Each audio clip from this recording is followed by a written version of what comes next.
Good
morning, GracePointe. Welcome to everyone, whether you're tuning in Nashville or from out of state or out of country. We are so glad that you are here because this week we will be observing Epiphany with Pastor Josh. Lastly, if you haven't signed up to receive our weekly email communication, you can do that at gracepointe.net/subscribe. Welcome to church.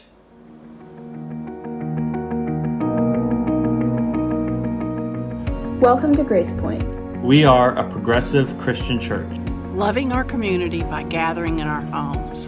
Even as we practice social distancing, we're asking big questions about what it means to be human, what it means to love our neighbors, and what it means to follow Christ.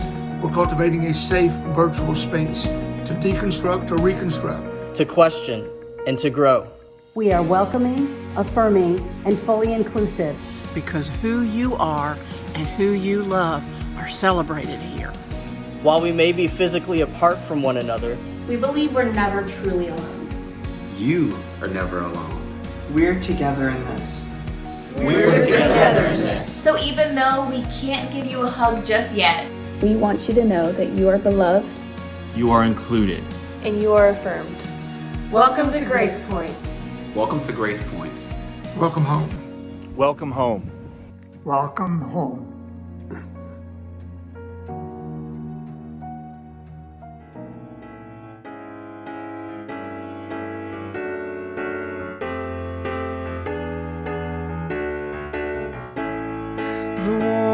of your love's like the warmth of the sun, and this will be our year. Took a long time to come. Don't let go of my hand now, the darkness is gone, and this will be our year. Took a long time to come, and I won't forget the way you held me up when I was down, and I won't forget the way you said, darling, I love you. You give me faith to go on. Now we're there and we've only just begun. This will be our year. Took a long time to come.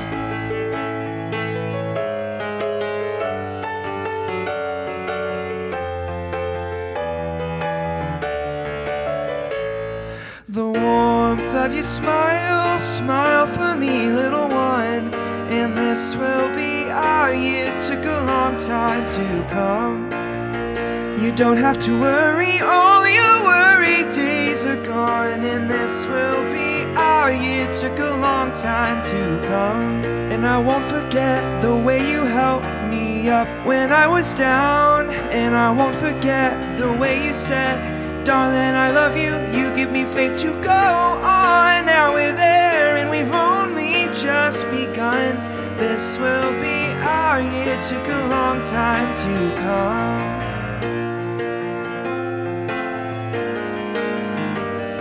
And this will be our year. Took a long time to come.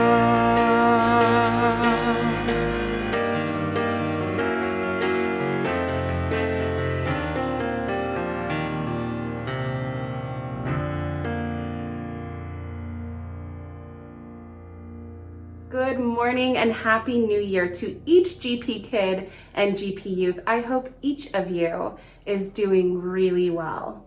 I encourage you to spend time connecting with your GracePointe community this week. GP youth, you hang out throughout the week on Discord. For information about the Discord Hangouts and for a Discord invite code, check out our Instagram at GracePointeYouthTN. GracePointe kids, you hang out every Saturday at 10 a.m. on Zoom. For Zoom info, check out our Instagram at GracePointeKidsTN. If you are a GPK or GPY gamer and you would love to join the GPYK Minecraft server, let your grown-ups know that instructions on how to join the server was included in this week's email.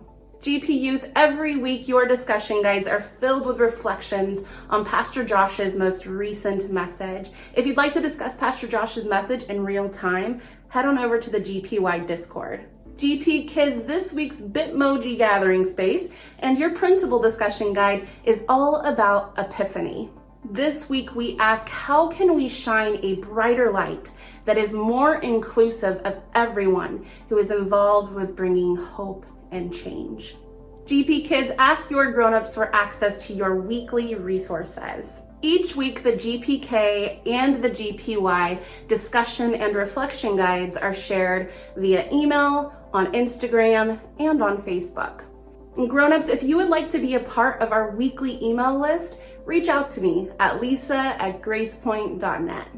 All right, peace out. Big air hugs and so much love to each and every one of you. Hey guys, we're back for announcements. Just wanted to let you guys know that we all start hanging out and seeing each other at about 10:30 on YouTube when the stream will start. We'll have about 15 minutes to chat and just hang out and see how everybody's week is doing, and then we'll go into the service after that. And then also today at 6 o'clock, we will be doing our monthly Hebrew Bible study with Josh. So definitely hang around to check that out, especially since he's such a book nerd and word nerd, and I'm sure it'll be a ton of fun. And we know everybody's been super generous, especially over the holiday season here, giving financially and of their time and participating in our community. And we just wanted to let you know there are two ways to get involved financially.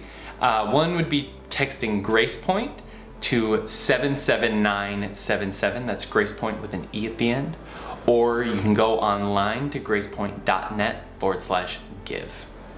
Thanks guys, enjoy the service. Good morning, GracePointe. I'm here today with Emily Isbell, and Emily is a candidate, a nominee for Leadership Council. And so I thought what we would do in these weeks leading up to our business meeting on January 27th is each week I would sit down with one of our 4 nominees and just, I read some stuff about, read their bios last week, but give you a chance to hear directly from them. So Emily, thanks so much for taking time today, and Happy New Year. Yeah, Happy New Year. So I guess what I'd like to start with is, how long have you been at GracePointe, and what was it that brought you here? I began attending back in 2016, probably early 2016, and it was through social media. Somehow somebody that I don't even know today who it was shared a sermon of Pastor Stan's when he announced being affirming. And so that was what brought me to GracePointe. And then Tara and I, we had been active at CrossPoint prior to that. And then when we got married, it just was not as comfortable to know that I was going to be changing my name and introducing my spouse. So I just didn't feel quite as comfortable as I knew I would at GracePointe. And so I started attending GracePointe regularly. Yeah, that's really interesting how you see something on social media and you don't remember who, but it was that. Like, I don't know if sometimes if I even realize, when somebody shares something, the impact it could have beyond just. That's one of the good things about social media. It can actually do good things. It is one of the positives. So what is it that you love about GracePointe? What is it that maybe that, and when you think about GracePointe, what is that thing that comes to mind? The way I describe GracePointe, most often at least, is to say it's a safe place. I have, not to get all mushy-gushy, but my wife, she definitely is a safe space for me. And knowing that feeling with a spouse, then finding that in a church, that same similar feeling, that's what GracePointe is for me. Just that I don't know how to describe it other than safe space. And I think, hearing that, I think that's what a community really should be, a place where you come and you bring your full authentic self, and you don't have to be on guard against. And I don't know that, even growing up in church, there was always sort of a sense of, I've got this bit of theology I have to change my mind about, I can't talk about. I've got this belief and I can't talk about it. And being in a space where that's just who you are and how you feel, and there's room and there's space. Yeah, exactly. And I haven't shared much on my church background, but my church background is that I started going to church when I was in probably 7th or 8th grade. My brother started dating a girl that was active in church, and so he's 5 years older, and I could ride along and join him, so I felt cool for that. And so that was my introduction to church. My family wasn't active, although we knew that we had Christian morals. We didn't actively go. We were the Easter visitors. And so when I started going to church, I was that person asking those kind of questions. I was creating an imbalance that, people who had been going to Sunday school since they were born didn't create, because they didn't ask the tough questions anymore. They just knew what they knew. And so coming to GracePointe and being able to see that didn't create uncomfortable feelings, I think is part of what that safe space is that I'm talking about.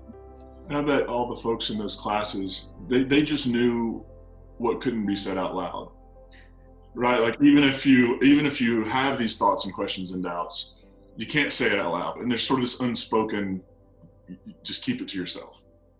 Yes, exactly. And I did not know that rule. And we're so glad you didn't. Yeah. Let me ask you about this. I just thought we mentioned it in your bio last week, but could you just talk a little bit about YAM and how that got going, and just give people a little window into that? Sure. It was kind of a happy accident, I guess. We were all at Reconstruct one night back when we could still do that in person. And I had already been thinking, there's that safe space concept is, there wasn't a lot of things for younger adults. there was there's high school student. I'm not that familiar with all that we were doing for students because it wasn't my age range and I didn't have children in that age range, but I did know that there wasn't much for people who were moving to Nashville or who had been in Nashville to kind of get to know other people the same with the same mentality or the same questions or similar questions that were hard. And so at Reconstruct, a few others had mentioned it and wanting to have something, and I was just ready to latch onto that and say I'll host it. I have my house is in a good central location, and so let's make it happen. And it kind of went quickly. We ended up creating a Facebook page, and the first Sunday that we announced it, there was going to be like 40 or 60 people who had already signed up. And so I'm like, oh, okay, hosting that many people. But it ended up being about 20 to 30 people that showed up the first night. I will admit, for anybody that came that first night, I probably looked very overwhelmed. But nonetheless, we had a great time. It continued to blossom after that. And just unfortunately with COVID, we had to put a hold on that. And I've tried to figure out different ways to do it, but the beauty of what YAM was that gathering space and the ability to have a one-off conversation with one or two people about tough stuff versus being the center of attention, one person talking, and everybody asking other questions. So it created that. I'm much a more one-on-one person. I'm definitely shy in bigger crowds. And so it created that opportunity for people like me to have questions asked and answered with each other without the full spotlight for the whole room. So yeah, and I mean, my goodness, that grew quickly, right? Like there were around 100 or so people when today there's over 100 people in the Facebook group, which for anybody listening that's part of that, they know that that's not very active right now. And so I am looking forward to maybe trying to figure out ways to create it in a COVID manner, but nonetheless, I'm ready for things to change to where we can see each other again. And I'm going to be relentlessly optimistic about 2021 until it proves me otherwise. But I hope that we're able to do that at some point this year and gather as a community on Sunday as well. Emily, let me ask you one last question. What is it, when you were nominated or recommended, what led you to be in this process? What is it that why are you willing to serve in this way?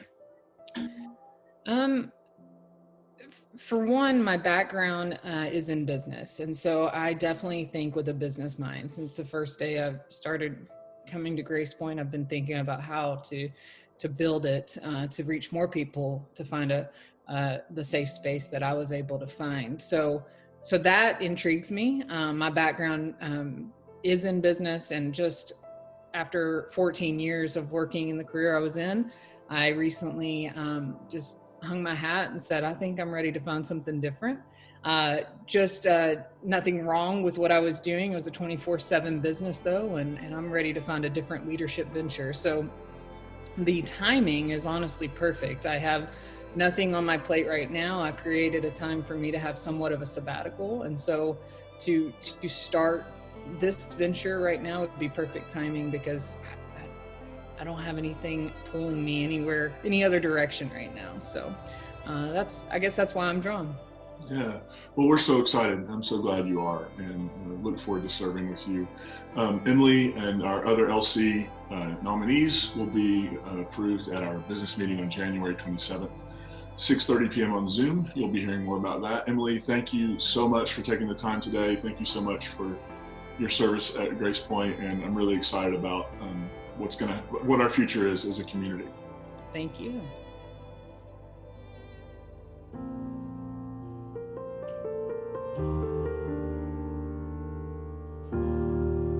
Walking around these walls, I thought by now they'd fall, but you have never failed me yet.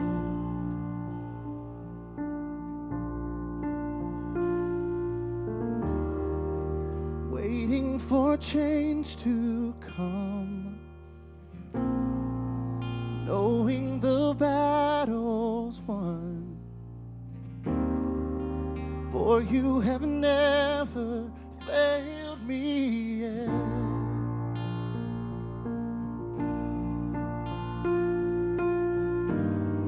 Your promise still stands.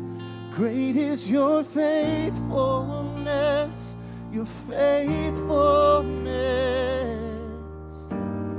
I'm still in your hands, and this is my confidence. You've never failed me yet. No.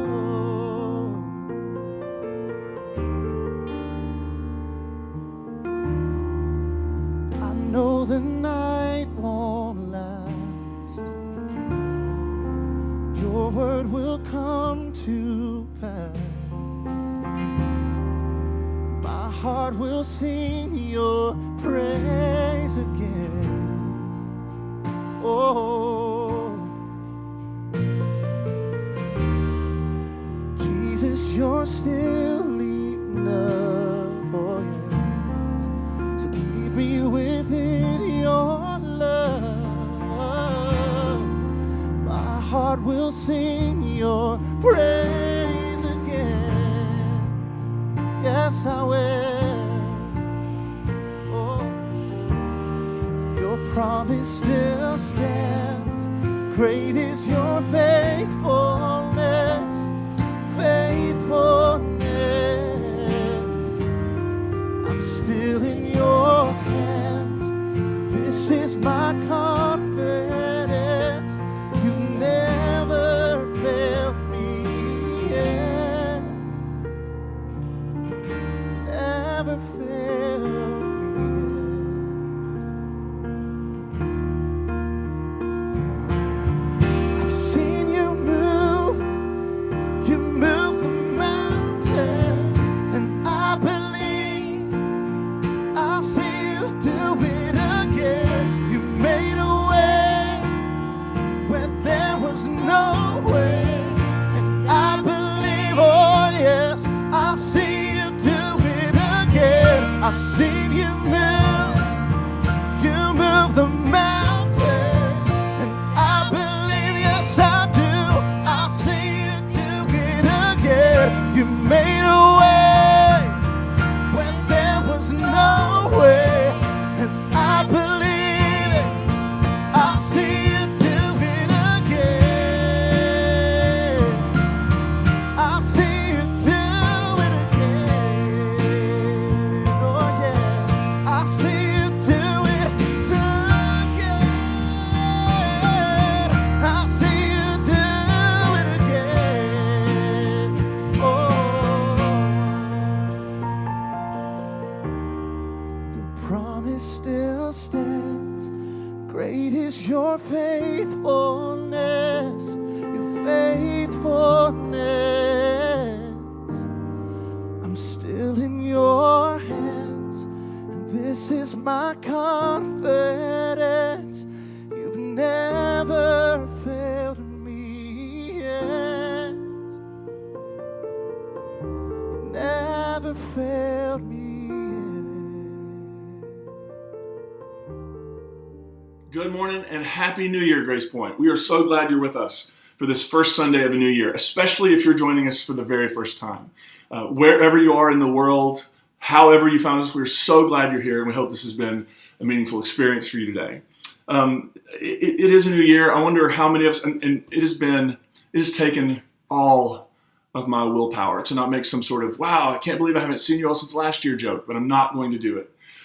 Instead, I'm going to ask, has anybody made any New Year's resolutions? That's a thing that happens this time of year. I see that hand out there on the internet. I don't see that hand. But anyway, did you make any resolutions? And I tend to want to make resolutions. I often make them and break them at pretty record speeds. But I actually don't think that's the best way to talk about what we're trying to get at with making resolutions. So let's save that for the end today, and maybe we'll come back around to it. Before we jump in, I want to tell you, next week, we're starting, January 10th, we're starting a brand new series called What is Progressive Christianity?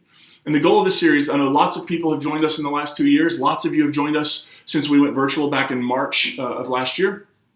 And so lots of questions have been, GracePointe is a progressive Christian church. What does that mean? What does it mean to say we're progressive? What does it mean to say we're Christian? And then what are all the other things that are sort of attached to those words? Like how we approach things, how we view things, our values. And so beginning next week, we're going to launch a month or two series probably where we're going to just engage around this idea of what do we mean when we say progressive Christian, and why is that where GracePointe is? And so hopefully, hopefully you can join us, catch it on podcast if you can't. But I think this will be a really helpful series for us as a community moving forward. But today, as we begin a new year, I want to think about the church calendar. And when I say church calendar, I don't mean GracePointe's calendar. I mean the global church calendar, the calendar that determines the rhythms of life for churches all over the world. And where we are in that calendar is we just finished the season of Advent. Advent begins the new year on the church calendar. And then we come from Advent into Christmas, and then at the end of Christmas, we come to January 6th. And on January 6th, we enter into a new season, and it's called Epiphany. And Epiphany is celebrated on the Sunday closest to January 6th, which is today. And Epiphany essentially, the word, we know the word, right? It means like we have a sudden realization, or we have this revelation about something that we've been, like it just hits us. Something's been revealed to us that we were missing before.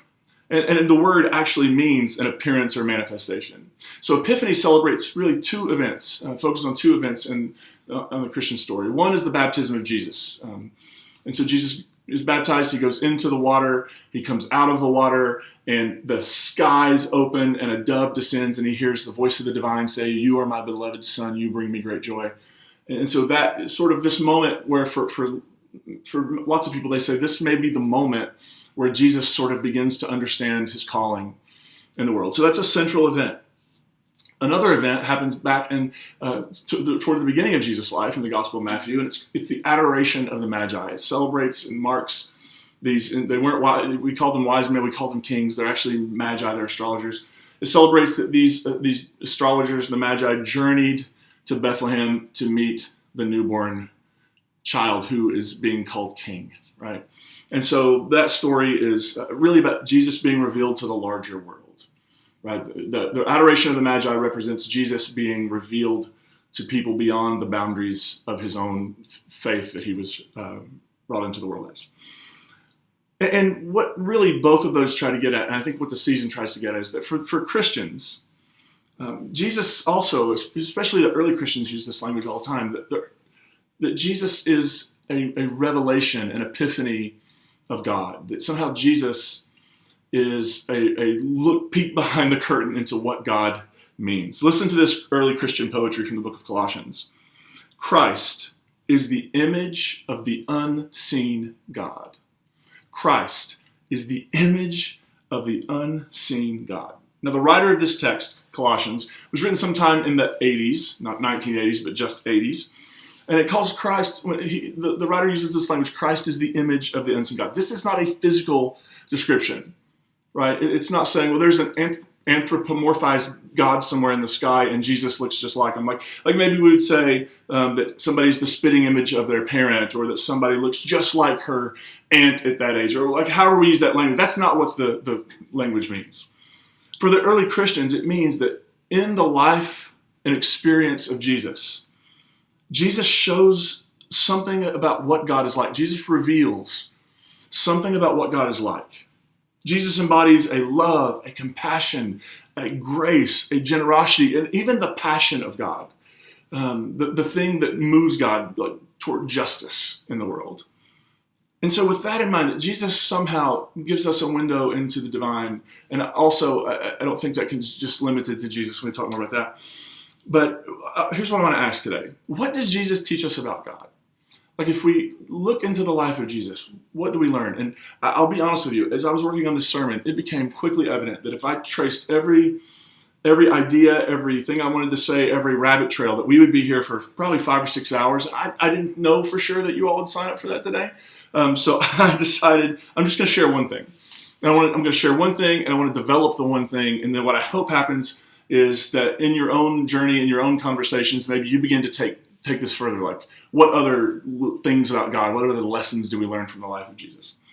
And so I want to begin with this. I think the central thing for me at this point that Jesus shows us about God, and I don't think Jesus would have used this language, but it's what I think is going on, is that God is less of a noun and more of a verb. God really isn't a noun. When we're talking about God, we're talking about a verb. And here's what I mean. When Jesus talks about God or the kingdom of God, it is always in the context of action. Sure, Jesus says a lot of words about God, but those words are always coupled with real concrete action in the world. Healings, meals, physical, practical, embodied compassion. Right? Everything Jesus says about God ends up having some sort of way to be launched into the world to make the world a transformed, more healed place. And perhaps this is where the Christian tradition has gone off the rails a bit. We've placed more value and emphasis on having the right words about God, as if anybody knows what those are, right? We're all doing, well, maybe not all, but many of us are doing the best we can. But even then, we know that we're still just, it's a finger pointing to the moon. We're still trying to put language onto something that is mysterious and beyond us. We've placed so much emphasis on having the right words about God and less value on doing the work of God in the world. We've emphasized what Jesus said sometimes to the exclusion of what he did. What Jesus said matters only because of what he did in the world. That's really part of the issue I have with like church creeds, right? They emphasize all the sort of church Christian creeds emphasize the beginning of Jesus' life and the end of Jesus' life. But they leave out that spot in the middle, which is actually what gives the beginning and end significance. Jesus' actual life, what he did between those two things, between entering and leaving the world, is actually what gives meaning to everything that happened. What happens at the beginning and end, yes, we can have holidays around those. But the reason we're still talking about Jesus is because of who he was in the in-between. Jesus' life calls us to verbify. I think that's an actual word. I looked it up. If not, we'll trademark it. Jesus' life calls us to verbify our understanding of God, to embrace a bigger reality than any doctrine or dogma or box that we would put or orthodoxy can contain.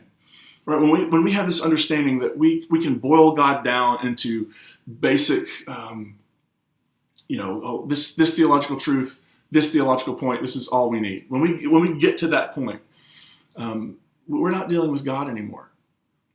Right? So Jesus is calling us beyond the boxes, beyond the orthodoxies, beyond the doctrines and dogmas. It's a call beyond thoughts and prayers for the hurting, the hungry, and the marginalized, because thoughts and prayers don't heal, don't feed, and don't include. Right? Jesus is calling us to something else. Jesus inspired wonder and possibility in his first followers. He insisted that God was something that we could participate in, right? God isn't just something we theorize about. God is a reality in which we can participate. And when we do that, when we open ourselves up to the potential that somehow we can participate in what God's doing in the world, everything and anything can become possible. Their journey with Jesus calls them to imagine what the world could be like. And then it calls them to begin to try to create that world. They held all kinds of egalitarian meals, right? I mean, in the ancient world where meals were more regimented and more boundaried and more arranged by social status than, at a middle school lunchroom. Like it was, if you're a woman, you're not included. If you're not a rich male, you're not included. Like, so there's all this sort of stratification and all these boundary lines. And the first Christians wiped those out because of their experience with Jesus and Jesus doing this. And they held these egalitarian meals, a kind of subversive boundary-breaking practice that, and I think we have to think about this, sadly, the early, what were the Eucharist meals, sadly, in history have turned into some sort of litmus test of orthodoxy. Right? The tragic irony of the Eucharist is that what began as a subversive practice that challenged the social norms of its day is now used to exclude and marginalize those who don't check all the right doctrinal boxes. When God is a verb, we begin to realize that the central point, the real work we've been given to do in the world, is not to believe the right things, but to participate in the transformation of the world. So how do we begin to verbify God? How do we begin to see God as a reality that we can participate in? And then maybe what does that have to do with 2021? I want to offer a few things that I think have a dual purpose. One is I think that these are the ways for me that as I'm leaning into this idea of God as a verb, these are some of the things that I feel have emerged for me as helpful ways to begin to verbify God in the world. But the other thing is, these are also would be really good. And the reason I say resolution is a bad word is, not a bad word, but maybe an unhelpful way to think about it is because resolutions are meant to be broken. Like we go into them knowing that yeah, I'm going to start this and I'll do it for a few weeks, but then, whatever happens, happens. So instead of seeing these as resolutions, what if we saw these next few things I'm going to share as commitments? Commitments that we're not going to be perfect at all the time. Right? Because it seems like a resolution. If I say I'm going to exercise every day for half an hour, and then I skip a day, and then I'm like, well, I already skipped a day, and then I skipped 2 days, and then suddenly I'm right back in the same spot I was in. But what if we saw these as commitments that we do our best to follow through, and knowing that there are going to be moments when we don't do them. But instead of allowing those moments to make us feel guilty or ashamed, what if we allow those moments to just be wake-up calls to move back in to these commitments? So I want to share some commitments I'm trying to embed in my own life and practice, and hopefully they'll help us serve this dual role of seeing a way to actually embody God in a verbified way in the world, and then maybe for how we live in this new year. I want to begin with this. I think one of the ways we verbify God is we cultivate awareness and intentionality. I have to admit, I am not the most observant human being a lot of the time. I'm also a tad forgetful, to say the least. I actually had a set of keys once that I lost so often that I got a second set of keys made. And then I realized I was really in trouble when I lost both the original set and the backup set. I realized that maybe I need to. So now I have this little thing it's called a tile on my car key that if I lose it, I can make it make a sound, right? Like you get the picture. Like I tend to be a little forgetful. I tend to just sort of move at a certain speed in the world. And I think that's been the problem. I've been moving so fast from one thing to the next, trying to keep all the plates spinning, trying to do all the things. And in the process, I lose and forget things because I'm moving so fast all the time. Like, of course, I get in the car and get halfway, down the road, and then I have to turn around and come back because I forgot my mask, or I forgot my bag, or I forgot something, right? Because I'm moving so fast, everything happens at such a speed that everything I just forget things. And so one of my goals as we move into not only a new year, but as I move into this new approach that I'm trying to have toward God, is God is a verb, not a noun, is I want to make sure that I cultivate an awareness. I want to make sure that I'm intentional and that I'm aware of what's going on in the world, of what's going on in me, of what's going on in our community. And as a result, I hope that intentionality will open me up to all sorts of things I'm missing right now. The central story in the Hebrew Bible is the story of Exodus, when an enslaved group of Israelites were liberated by God through the reluctant leadership of a man named Moses. And Moses had a really complicated story. He was an Israelite who ended up becoming the adopted grandson of the Pharaoh, the very person who was oppressing his people. And so Moses grew up with sort of this dual identity, both as a member of an oppressed people, but also living in Pharaoh's house and privilege. One day, those two identities Moses had clashed. He saw an Egyptian beating an Israelite slave. And so Moses responds by killing the Egyptian and burying him. But word gets out, and Moses leaves Egypt. He spends about 40 years in the desert. He gets married, and Egypt sort of becomes a memory for him. Until one day when he encounters this burning bush. I want to read you a little bit of the story.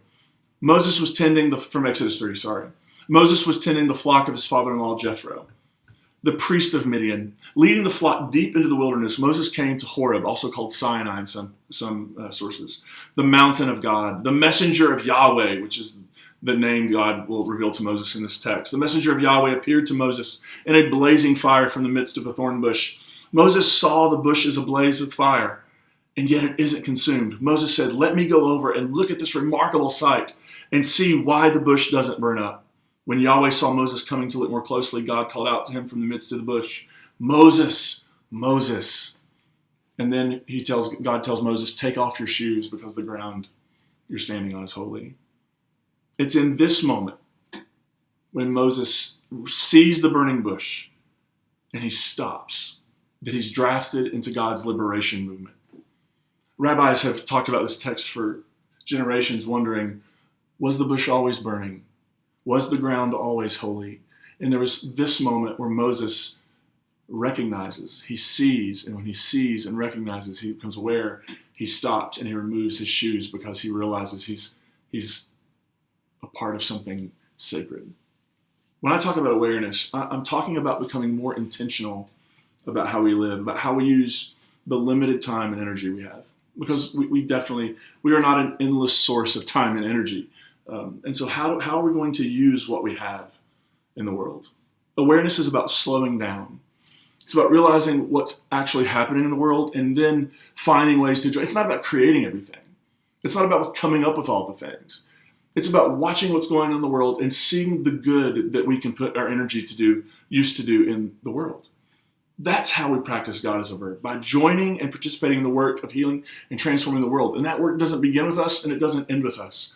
But we are here in our little blip on the radar of history, and we are being invited to join in the work of transforming creation. And if we become aware, if we will just pause every now and then, build in rhythms of rest, build in rhythms where we're not running so fast, and we can begin to see, oh, that bush is burning, and oh, that ground has always been holy. Second, I want to commit myself to using my imagination. As a kid, I'm an only child, and one of the things my parents would still say is that to be an only child, I could be in my room playing, and it sounded like there were a lot of kids in there. I always loved my imagination as a kid. I loved getting lost there, but something happens to us as we begin to grow up, and somehow all the stress and pressure and strain of life sort of, and we see, using our imagination, maybe that's not the best use of our time, but I actually think one of the great problems in our world right now is that we lack imagination. We face so many challenges.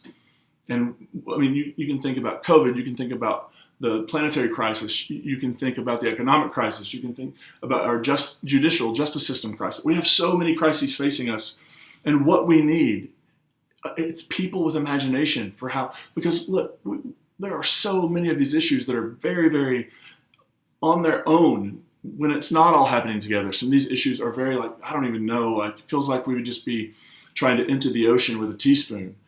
Just seems impossible. Well, maybe it does, but what if we were to begin to think creatively? There's this moment in the Gospels where Jesus has been followed. He's trying to get away and have some time, but he's been followed by a massive crowd and of more than 5,000 people. It says 5,000. The way they would have counted this in the ancient world, unfortunately, it was 5,000 men plus women and children. So a lot of people. And at the end of the day, he has this conversation with his disciples in Matthew 14. As evening drew on, the disciples approached Jesus and said, "This is a deserted place, and it is already late. Dismiss the crowd so they can go to the villages and buy some food for themselves." Now, what you have to understand, it's very likely these folks following Jesus probably were from the peasant class, which means they don't go into the village and buy food for themselves. If they're going to eat, it's going to have to be provided as a part of Jesus' teaching. And so Jesus says to them, there is no need for them to disperse. Give them something to eat yourselves.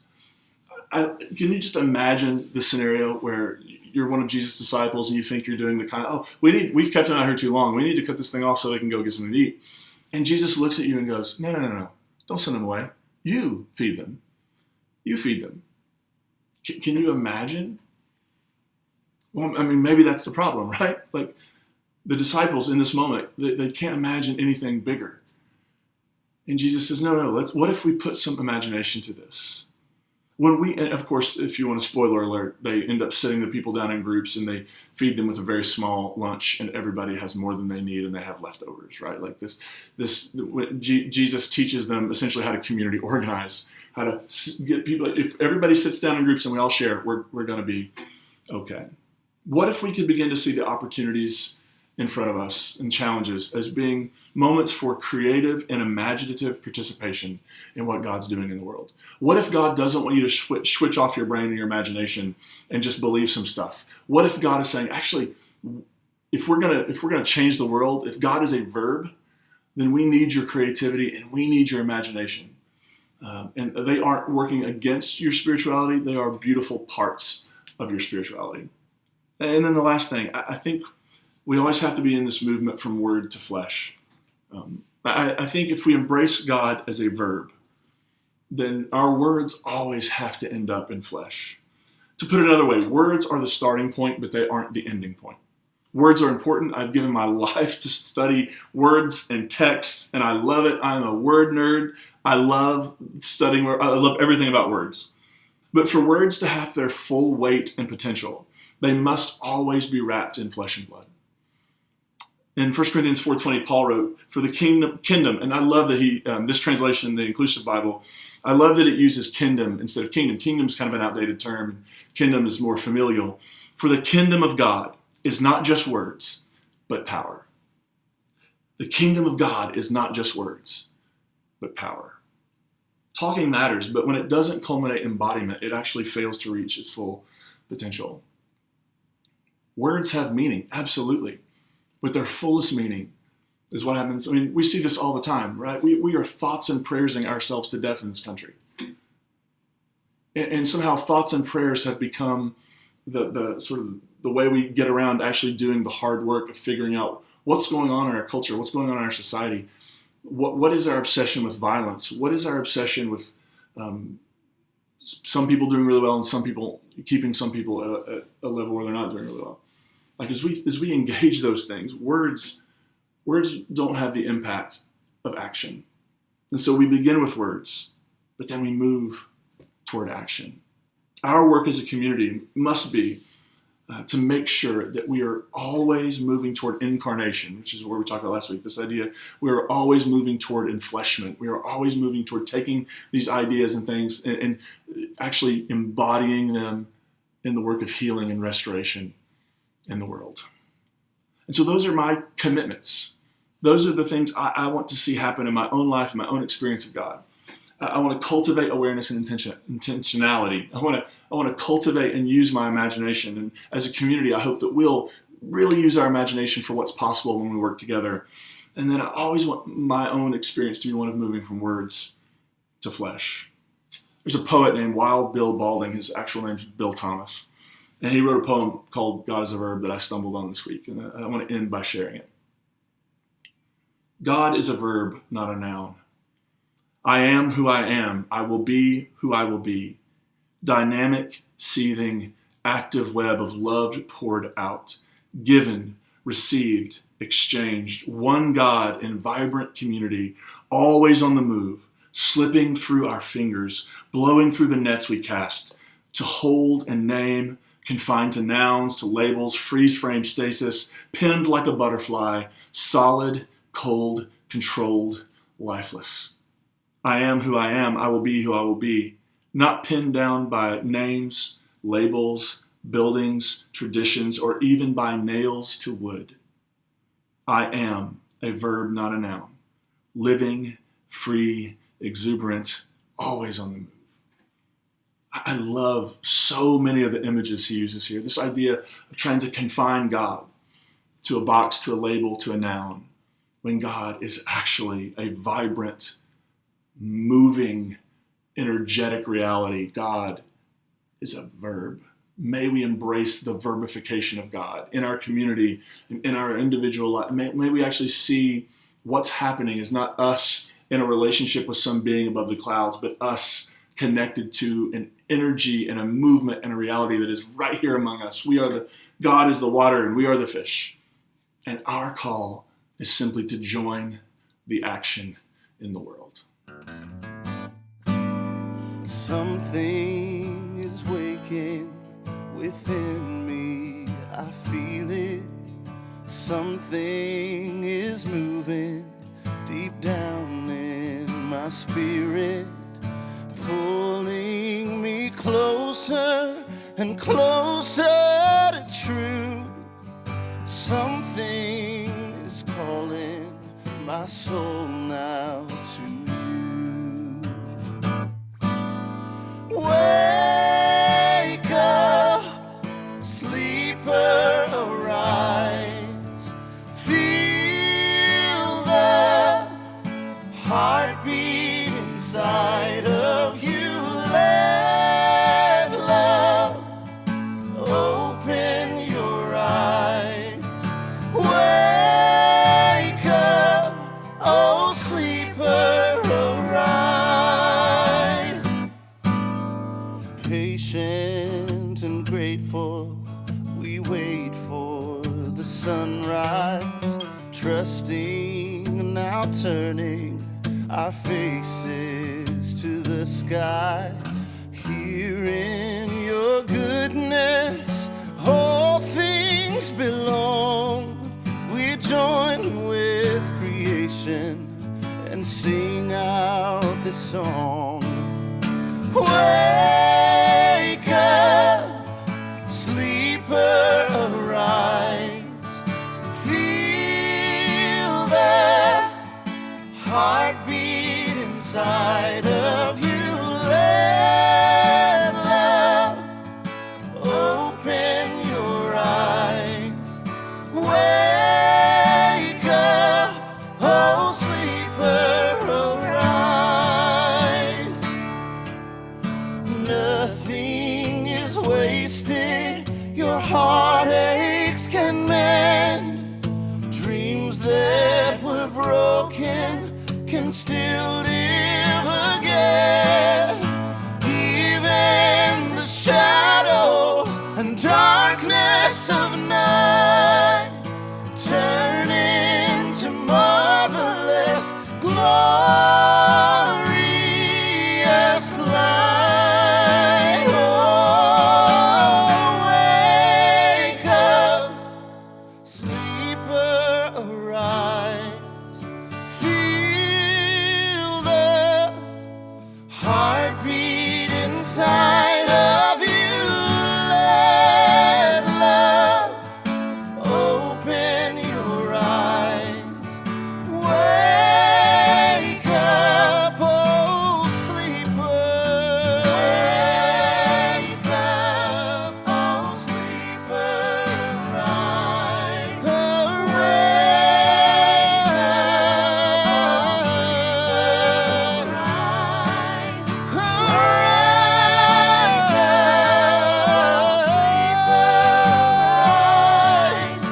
Wake up, oh sleeper, arise.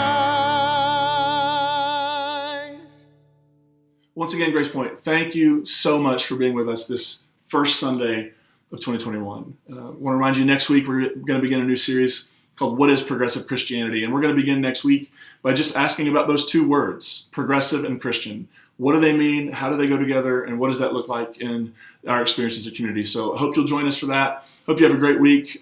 Join us this week at Reconstruct. It's back on, and it's going to be a good time. We love you, GracePointe. Until next time, grace and peace be with you.